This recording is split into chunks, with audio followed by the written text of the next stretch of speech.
Sejak tulisan menyeramkan itu muncul di kaca jendelanya, Vina tak pernah lagi merasa aman.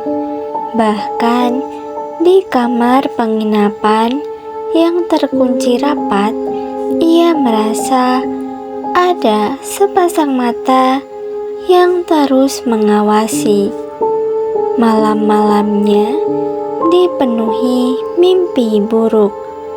Kadang ia melihat Elina berjalan keluar dari hutan dengan gaun putih berlumuran darah. Kadang ia mendengar bisikan lirih memanggil namanya. Namun, di balik rasa takut, ada sesuatu yang mendorongnya untuk terus maju. Kalau aku mundur, Elina akan selamanya mati sia-sia.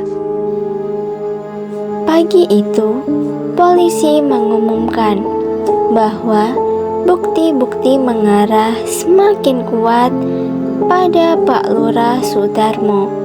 Ada saksi palsu yang mengaku melihatnya masuk ke hutan malam kejadian.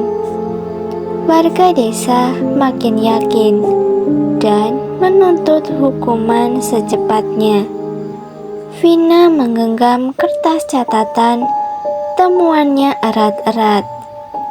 Tidak, ini jebakan.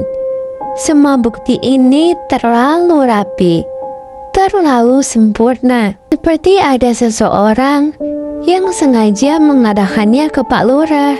Rian menatapnya serius. Dan kau yakin orang itu Sandy?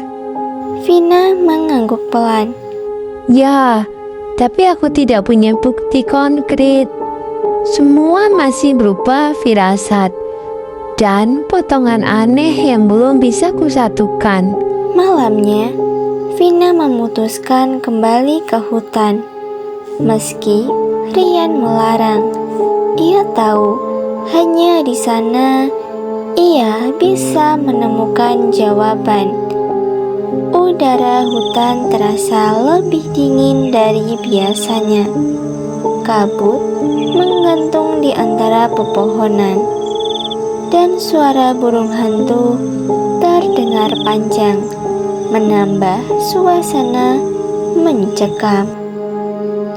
Vina membawa senter kecil. Cahaya kuningnya menembus gelap hanya beberapa langkah ke depan.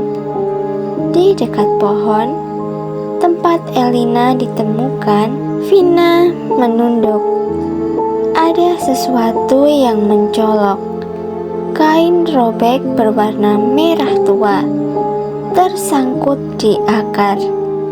Ia memungutnya dengan hati-hati. Kain ini bukan milik Elina. Aku pernah lihat motif ini di shawl yang sering dipakai Santi. Tiba-tiba, ranting patah di belakangnya. Siapa di sana? Vina menoleh panik. Cahaya senter menyorot ke arah semak. Dan dari balik kabut berdiri seorang perempuan dengan rambut panjang menutupi sebagian wajah. Matanya tajam dengan senyumnya tipis tapi dingin. Santi? Bisik Vina, jantungnya berdegup kencang. Santi melangkah keluar dari bayangan, perlahan tanpa suara.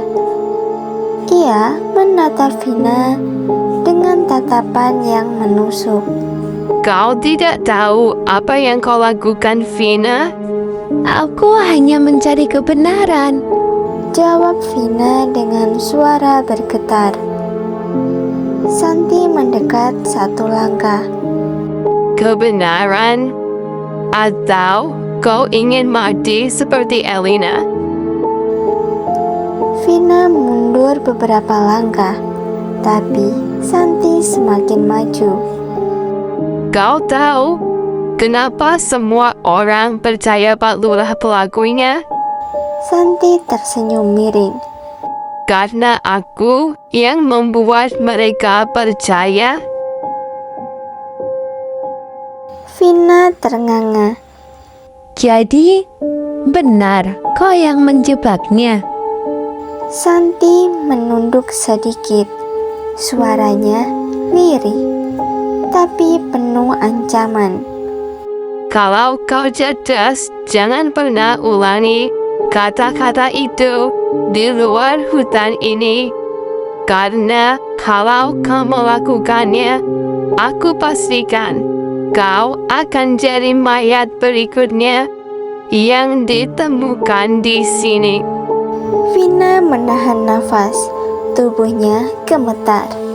Tapi jauh di dalam hatinya, keberanian kecil mulai menyala.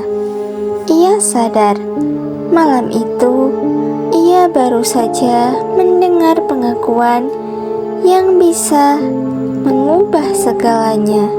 Namun, sebelum ia sempat berpikir lebih jauh, Santi tiba-tiba menghilang di balik kabut. Hanya suara langkah menjauh yang tersisa. Vina berdiri kaku, menggenggam kain merah yang masih ada di tangannya. Ya Allah, aku harus segera menemukan cara membongkar ini sebelum aku yang benar-benar dibungkam selamanya.